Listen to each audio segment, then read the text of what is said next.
नमस्कार साथियों, आप सभी का एक बार फिर से स्वागत है मेरे YouTube चैनल प्रेम की बात आपके साथ में।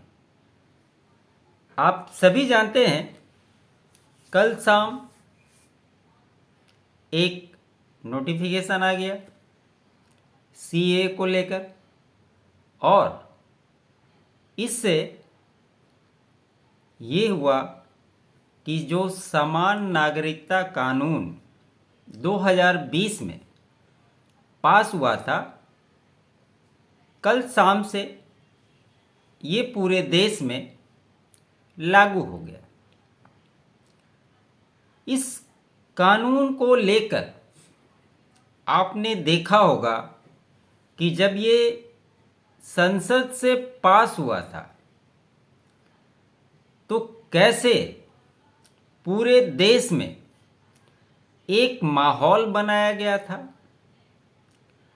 शाहीन बाग की घटना आपको बहुत अच्छे से याद होगी, और वहीं से देश के अन्य हिस्सों में छोटे छोटे धरना प्रदर्शन लगातार और काफ़ी लंबे समय तक चले थे, और किस प्रकार से एक संप्रदाय को ये भ्रमित करने की कोशिश की गई कि आपकी नागरिकता चली जाएगी, आपको देश से निकाल दिया जाएगा, और इसके परिणाम स्वरूप हमने देखा है लोगों को अपने कागजों को बनवाने के लिए एड़ी चोटी एक कर रहे थे, जबकि इस बात को, इस कानून को लागू करने के समय में गृह मंत्री ने बहुत अच्छे से इसका विवरण दिया कि ये किस पे लागू होगा और किस पे लागू नहीं होगा। तो सबसे पहले समझने की बात यह है कि इस कानून के तहत नागरिकता देने की बात की गई है, नागरिकता लेने की तो बात ही नहीं हुई है। लेकिन जिस प्रकार से इसे प्रोपेगेंडा के तहत ये चलाया गया कि इससे नागरिकता चली जाएगी, जबकि हकीकत ये है कि इसमें देश में रह रहे किसी भी संप्रदाय के लोगों को कोई भी खतरा नहीं है। इसमें स्पष्ट तौर पे कहा गया है कि पाकिस्तान, बांग्लादेश और अफगानिस्तान में वहाँ के जो अल्पसंख्यक हैं, हिंदू, सिख, बौद्ध, जैन, पारसी, इन तरह के जो लोग हैं, उन्हें इस एक्ट के तहत नागरिकता दी जाएगी। एकदम स्पष्ट कहा गया है। लेकिन कल भी आपने देखा कि जब ये कानून नोटिफिकेशन हो गया, उसके बाद तमाम विपक्षी पार्टियों का बयान आना चालू हो गया। ममता बनर्जी पहले से विरोध करती रही हैं। केरल के मुख्यमंत्री का भी बयान आया कि हम अपने राज्य में लागू नहीं होने देंगे। सबसे बड़ी बात यह है, जो कानून देश के संसद में पास हो जाता है, क्या किसी राज्य की सरकार के पास वो पावर है कि वो उसे अपने राज्य में लागू ना कर सके? कोई भी नियम जब केंद्र की सरकार बनाती है और पूरे देश में जब वो लागू हो जाता है, तो किसी राज्य सरकार की हैसियत नहीं है कि वो उसे रोक सके। और जिस प्रकार से 2019 में ये बिल आया, 2020 में पास हुआ, शाहीन बाग की घटना और देश में इतने तरह के जो धरना प्रदर्शन हुए थे, उसके बाद सरकार ने ये कहा था कि अगर इसमें कुछ संशोधित करने की ज़रूरत होगी तो हम संशोधन करेंगे, लेकिन ये नहीं आएगा, ऐसा नहीं होगा। उस समय आपने देखा कि सबसे ज़्यादा इसका प्रभाव बंगाल और आसाम सरीखे एरिया में ज़्यादा हुआ था। लेकिन आज भी ये स्पष्ट है कि इसमें किसी की नागरिकता जाने वाली बात ही नहीं है। ये कानून में स्पष्ट तौर पे कहा गया है। और जिस प्रकार से विपक्षी पार्टियां विरोध कर रही हैं कि ये, कल आपने कई नेताओं का बयान देखा होगा। दिग्विजय सिंह ने कहा कि चुनाव आ गया इसलिए इसको लागू कर दिया गया। 2020 का जब कानून पास हो गया था तो अभी क्यों लागू गया? तो भैया ये भी समझने की ज़रूरत है कि सरकार अगर कोई फैसला कर चुकी है तो वो उसके हिसाब से समय देखकर अपनी तैयारी को पूरा करके ही उसको सही समय पे लागू करेगी। आपने जब आर्टिकल 370 हटा था उस समय भी आपने देखा कि जब लागू करने की बात हुई तो किस प्रकार से पूरी तैयारी पुख्ता कर ली गई थी और उसके बाद वो कानून लागू किया गया। ये इस समय लागू करने का सही समय क्यों चुना गया? लोग इसे चुनाव से जोड़ के देखते हैं। तो आपको ये भी समझना पड़ेगा कि जो राजनीतिक दल एक सांप्रदायिक समुदाय के बारे में बात कर उनकी राजनीति करते हैं, आज के डेट में भी सबसे ज़्यादा दिक्कत उन्हीं दलों को है। और जो भी बयान आए, अगर उन बयानों को अगर आप उठाकर देखेंगे तो उन्हीं दलों के बयान हो, चाहे अखिलेश यादव की बात कर लीजिए, केजरीवाल की बात कर लीजिए, ममता बनर्जी की बात कर लीजिए, कांग्रेस की बात कर लीजिए, लेफ्ट की बात कर लीजिए, ये जितने भी, संजय राउत जो नए नए मुस्लिम बने हैं उनकी बात कर लीजिए, ये जितने भी लोग हैं सारे लोग इसके विरोध में उतर गए।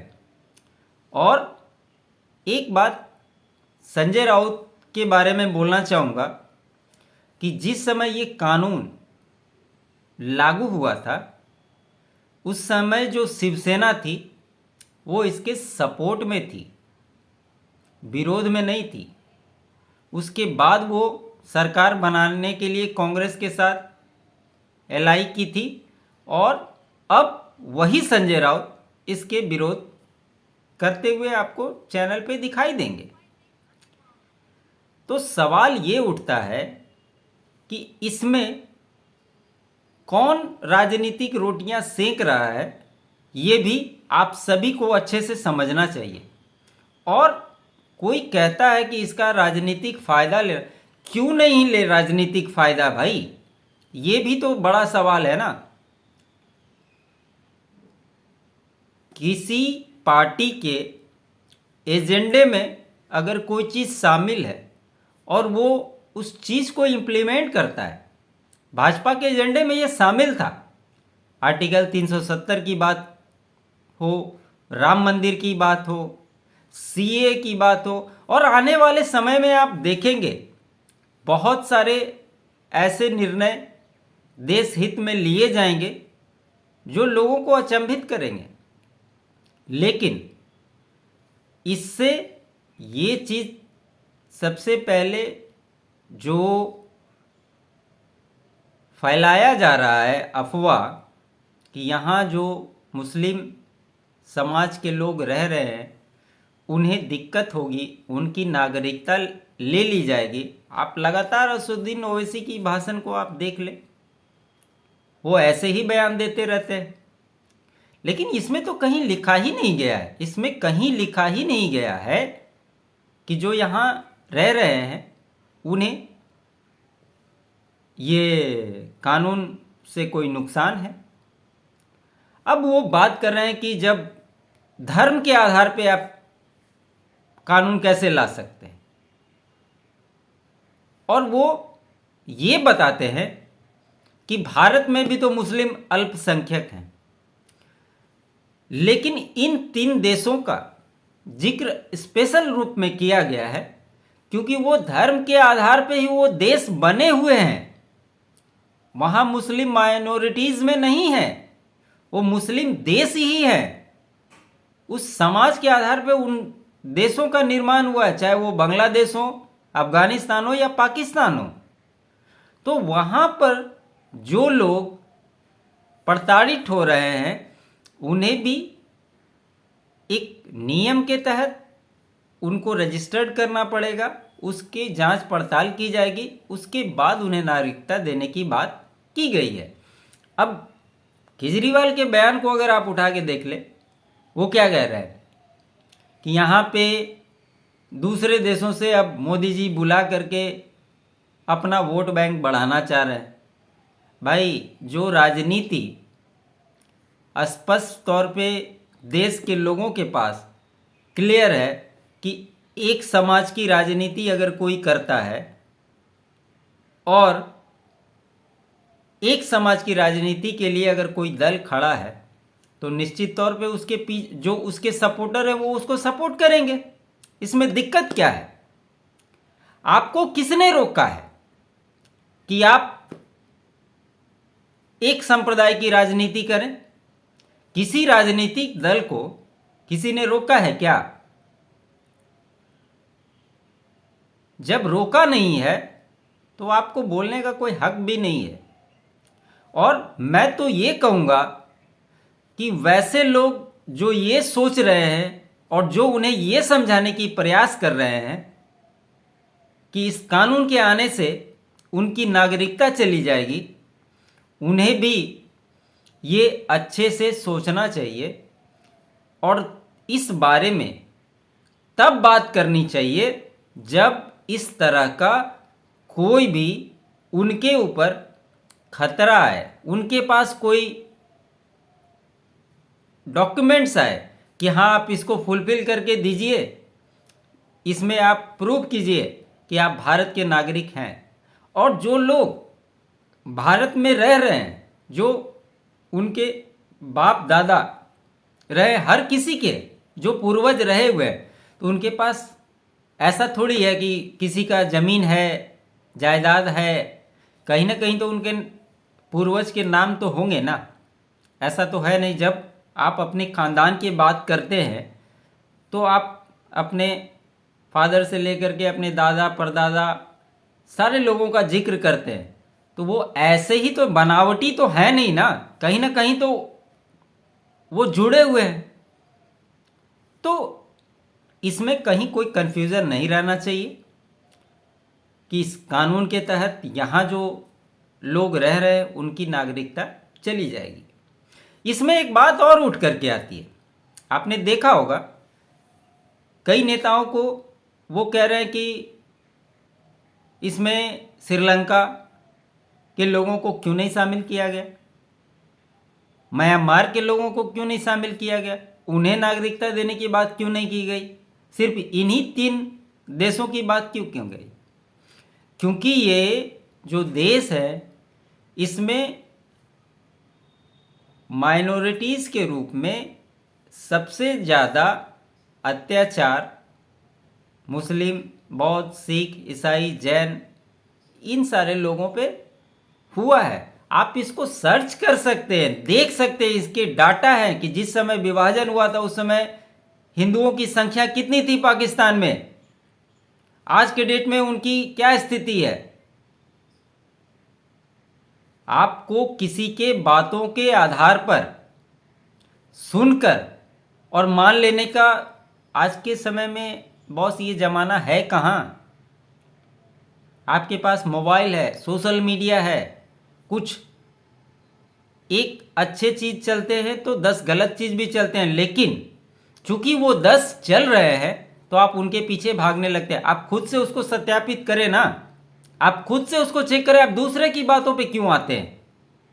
आप खुद से देखो उसको चेक करके कि उसमें जो आप सोच रहे हैं वो चीज़ उसमें है या नहीं है।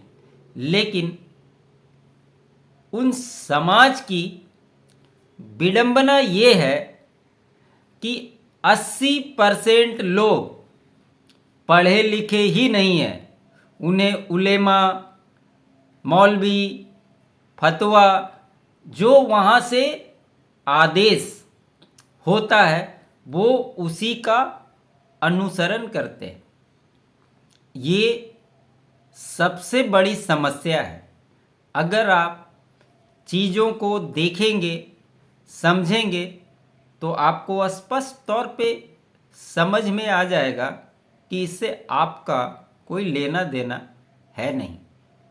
लेकिन जो लोग इसके विरोध में उतरे हुए हैं, सरकार ऐसा होने देगी नहीं।